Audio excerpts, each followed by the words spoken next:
While student fee battles continue on the streets, small victories are being claimed in the courts. The EFF Student Command and the Black Lawyers Association's student chapter took on Unisa, and they won. The High Court has set aside the university's decision to cut the 2021 student intake by 20,000. And now joining us to just flesh this out is our reporter Barry Bateman from Pretoria. Barry, good afternoon to you. So what informed this decision by Unisa, which has now, of course, been found to be unlawful?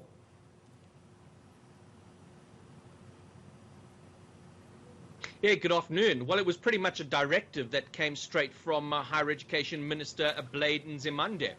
That decision was taken earlier this year, and it was part of a broader decision taken about, and you would have heard about it, this super semester, if you will, that Unisa has now implemented. Instead of the usual 2 semesters per year, they're now going to only be having 1, with 1 exam period towards the end of the year. But included in this broader decision was this lowering of the intake by 20,000. Now, the rationale for this decision, as we understand it, was that there was apparently an over-subscription of, or too many people that were taken on the 2020 intake.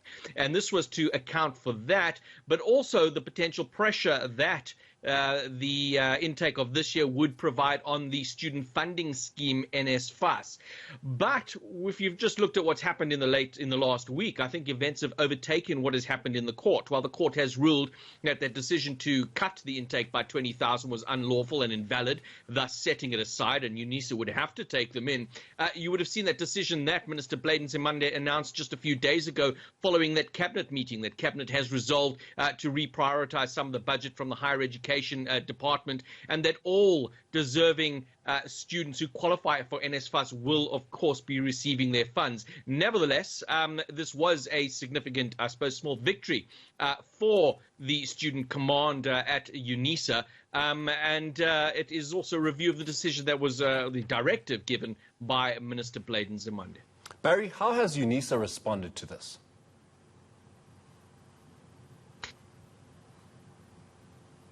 Well, Unisa has adopted the approach, and we see it so often, that we're going to study the judgment and we will announce our decision in due course. But I think they're going to have to making a decision quite soon. We just looked at my colleague who you interviewed before me at those announcements. We're going to get within the next, I suppose, 40 minutes on those talks that have taken place in Pretoria between the South African Union of Students and the Minister.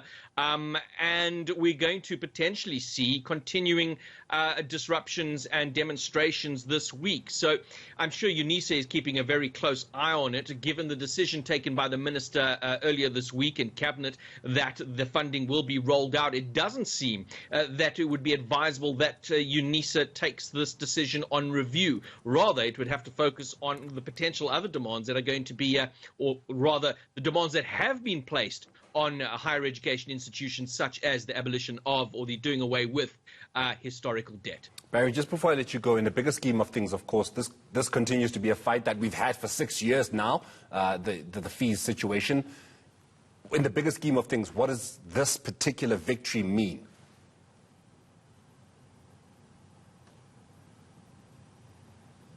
Well, I think what it says is that decisions cannot be taken unilaterally and from a position of the executive.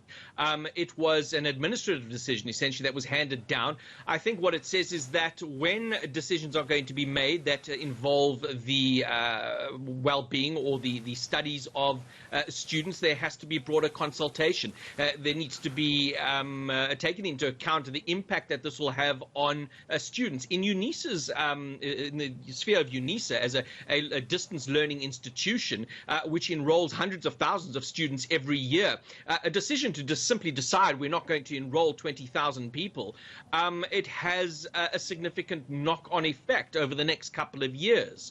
So I think the big takeaway and the biggest scheme of these things that the minister or the education sector would have to learn is that you're not just going to be able to take decisions unilaterally and impose them on institutions within the higher education sector.